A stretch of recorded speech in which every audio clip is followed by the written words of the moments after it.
Hello fellas, Frankie Day here. Okay guys, for this Tuesday afternoon, this is going to be video 13 on the Billingboats Spanish galleon Isabella. Okay guys, I got all stays all done on the standing rigging. To complete the standing rigging, the shrouds must be achieved, and they're started as of last night. And so hopefully by this Friday, fellas, I should have the shrouds, the rat lines completely done. And by Saturday, or even this Sunday, I can start on the yards and start my running rigging as I go along.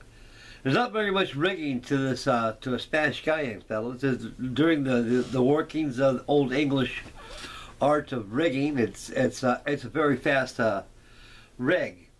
But you got a lot of preparations got to be done before you do the running rigging, by adding your blocks and make sure they're affixed pretty well. And on Spanish galleons, most of your blocks, especially for your halyards, also your raising yards, they all have to be. They're usually lashed on rope itself instead of a mast band with an eye hook on it. And I didn't start the iron work until probably around the late, I'll say late 17th century. And so all lashings were all done with rope or hemp, which they used in that era. Okay guys, so right now we're working on the shrouds. The shrouds, all the dead eyes have been installed, and I'll show you on the video. And so all the channels all been rigged up. Got the dead eyes on there, all just ready to lay down your line for the shrouds. Once the shrouds are all done, you go ahead and start your rat lines. I'm going to do this port and starboard on the mast. Each mast is going to be completed in its entirety, except that the top platform combo dead eyes shrouds. I'm going to do all the lowercase shrouds first, then work on the top ones, get them all done. So I'm concentrating on the lower shrouds. Okay guys, I was going through the kit box here, seeing any parts that I left off that I didn't see. I look at the plans as I'm looking at them right now. I cannot find any more parts to build this here kit. All that's left is a dowling for the yards, and also your jury mast for your sails, which are on there already. I mean, for the flags, they're on there already. And I got one aft. I got a spanker staff boom that sticks up behind the fantail. That's going to be done last after I get the dispenser yards all installed. And not much to it, guys. Old English art of rigging is very simple rigs, not very much as that as a clipper or a square rig ship. It has its different forms of rigging. Okay guys, before we show the video, as I mentioned a while ago, I went to the kit's contents in the box, see if there's anything I left out or forgot. And what I can salvage out of the parts of this here kit and keep the rest. All that's left is planking on here from the hull. Excuse me guys. Too much of this. I gotta leave this stuff alone. And the planking, plank strips I could save, use that for future builds or something I need something to build on. But as I was going through the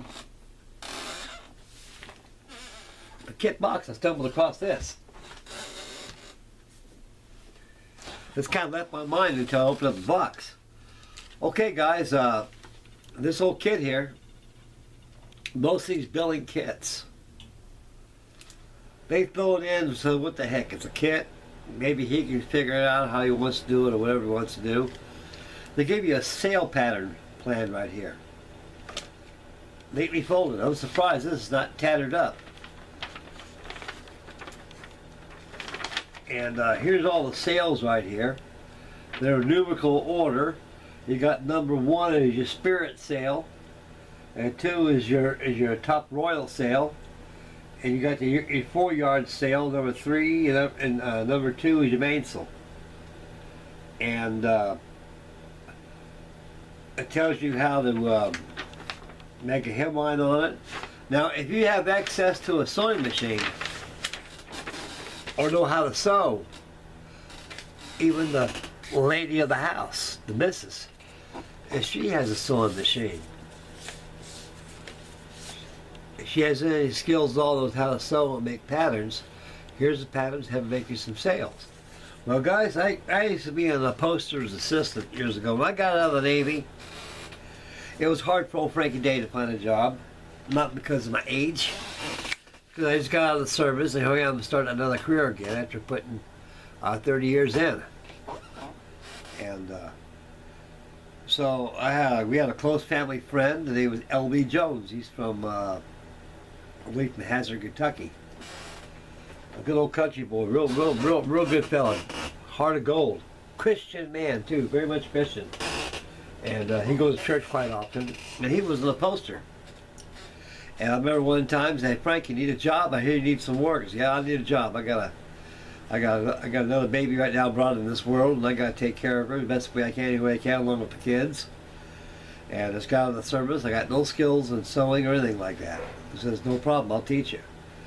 And so the first job we got was on Canal Street in Louisiana, right over there by catty corner of Bourbon Street, where the Mardi Gras is at all the time, New Orleans. And there's a place out there, anybody from New Orleans has been there, knows what I'm talking about. There's a building, straight up. It looks like the Twin Trade Centers. That used to be the old Delta Towers. That was an old folks motel. A lot of them back in those, a lot of people who retired.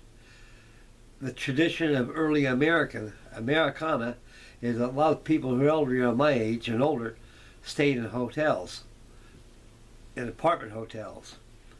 So Ramada Inn went there and bought that building out, and they went ahead and made it as a hotel for tourists to venture into the famous Bourbon Street where the Mardi Gras is at.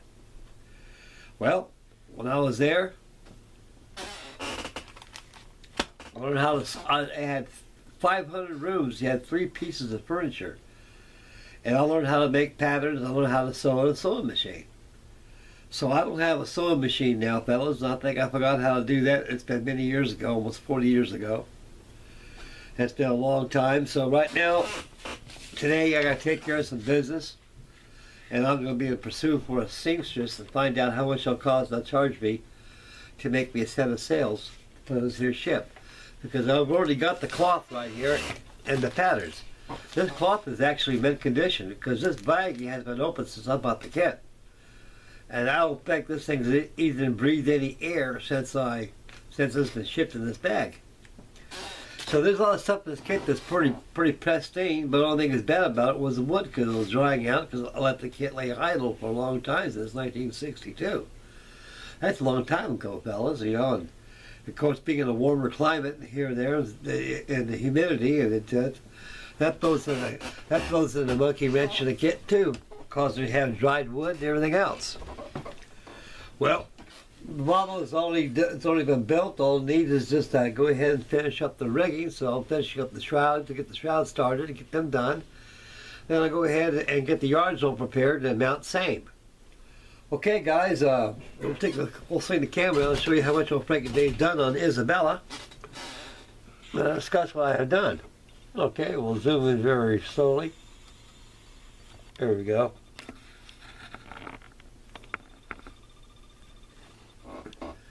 I got all these dead eyes on the channels installed. And I got the chain plates from the channels all the way down to the rubbing strake. Now there's no ironwork. To my knowledge ability, there's no ironwork for your chain plates to go through the channels of your dead eyes. They're all rope. It was all tarred, weatherproofed chain plates that they used in the 16th century man of war Spanish galleons like this one is, like all ships that era. They didn't start the ironwork to the late 17th century. And So I got all the dead eyes, port and starboard, all installed all along the side here. So I'm ready now. You can tell I got a combo, a set here, and a set here. You got to work them in pairs. Work this side to get the other side done, another pair, and all 6 are done. Then I'll swing around starboard and do the same. Then I'll go to the mainmast. I do the same there, then the mizzen and the spencer mast.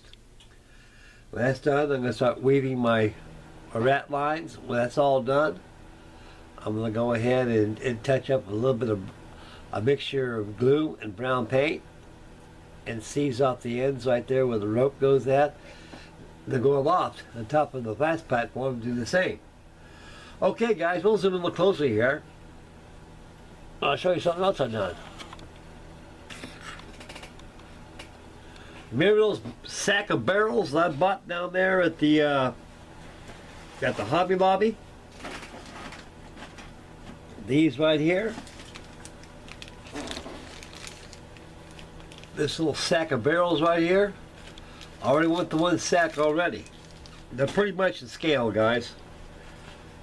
I was kind of worried maybe, I hope I didn't get them out of scale, too big or too small or what. They're pretty much in scale.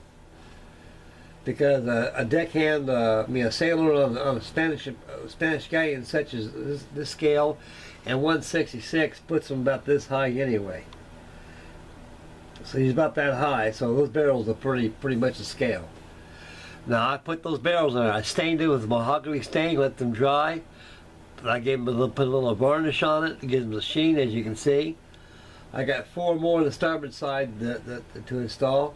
And I got 1 more on the port side I got to install, and that's it. Because you got to remember, guys, these Spanish galleons were treated as man of war, exploration ships, and merchantmen, which carried spices, such as spices which are pickled inside these oak barrels, which they transport from the old world, possibly to the new one, and worldwide at the time. These were freighters, container ships, everything.